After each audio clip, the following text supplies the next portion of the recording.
Hello, tonight I'm making chicken pot pie.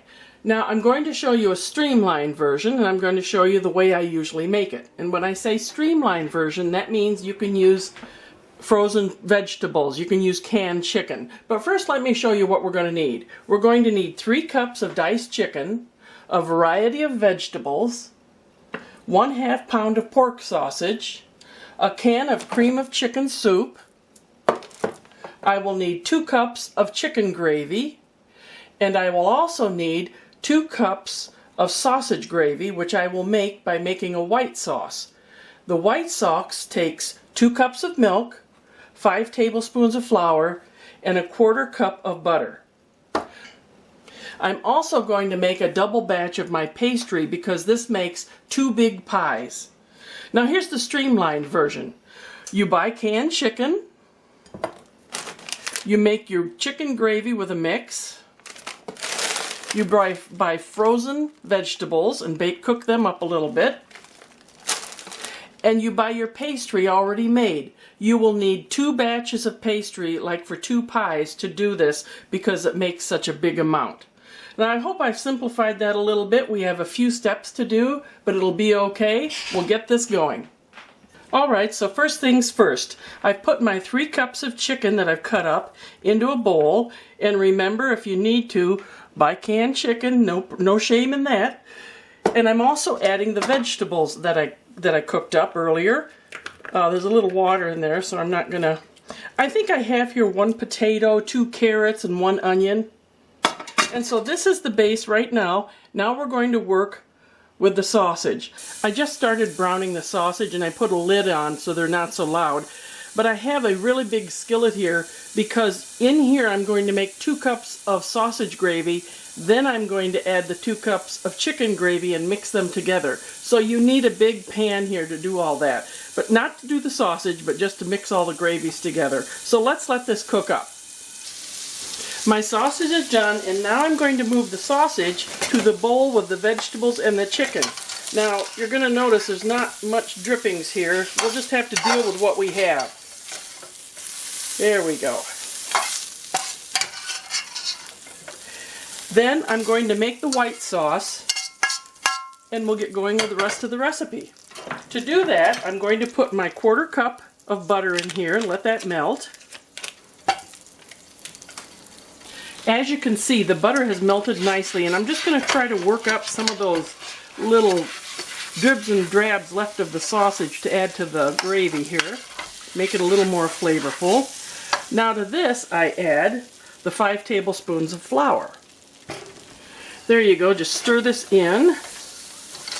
Alright. Now I add the milk, and we're going to let this thicken up. Now, without the sausage drippings, this is called a white sauce. Since I added sausage drippings, and if I had any grease left from those, this would also be you could do sausage gravy and biscuits with this. But first, we're just going to let this thicken up. As you can see, this is thickened up. Now, when I make sausage gravy and biscuits, I add salt and pepper, and I am going to add some salt and pepper to this. When I rarely do make sausage gravy and biscuits, we like a lot of pepper for that, but I'm not going to do a lot for that. So there we go. We have a white sauce made with sausage drippings. Now to this I add the 2 cups of chicken gravy. Remember, some of that is left over. I roasted a chicken, or you can use a packet for that. We're going to heat this up along with a can of cream of chicken soup. Here we go. This makes a really delicious sauce for a pie. Let's just mix this together, and then really the inside of the pie is done. There we go. To remind you again, what we have here are 3 cups of chicken that's already been cooked, as many vegetables as you want to add. They can be frozen, cook them first, 1/2 pound of sausage that you've browned, 2 cups of a white sauce made with the sausage drippings, 2 cups of gravy, chicken gravy, and 1 can of cream of chicken soup. Let me put this in, and your innards are all set for your pie.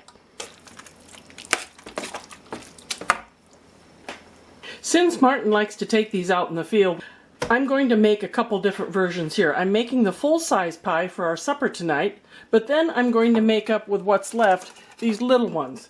I just happen to have some of these. You could do the handheld ones like I do sometimes, but these seal these up a lot better, I believe. I gotta tell you though, I made these one time. We took our great niece Ellie to Gettysburg, and we ate these for several days, and after several days, Ellie and I couldn't even stand to look at them for a while. It's been a while since I've been able to eat them again. We ate so many of them. But anyway, we're going to put these together. I'll show you what they look like.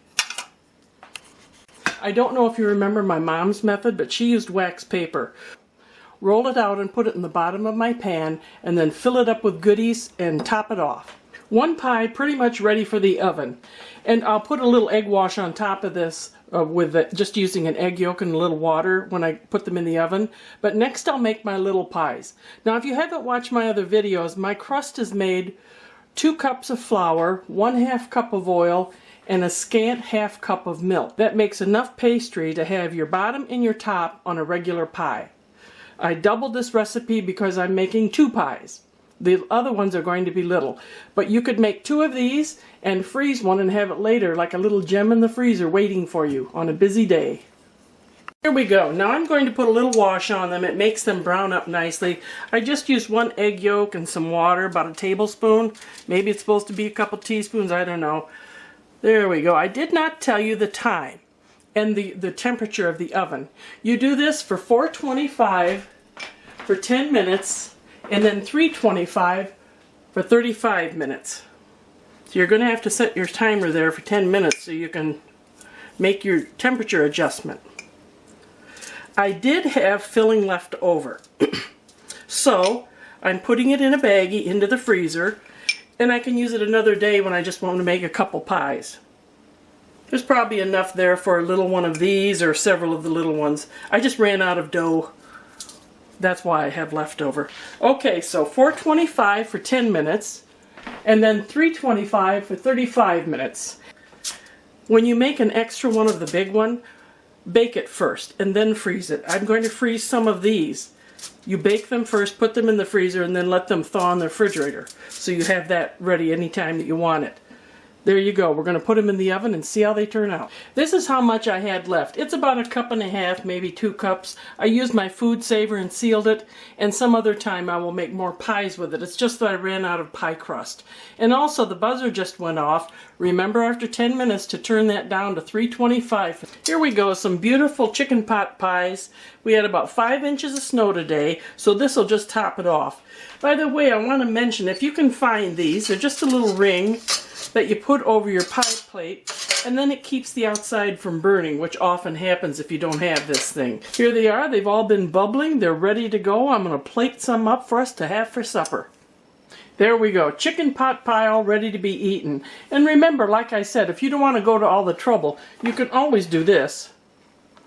Those are good too. But if you want a homemade version, try the video out sometime. I think you'll like it. Thanks for watching. Bye-bye.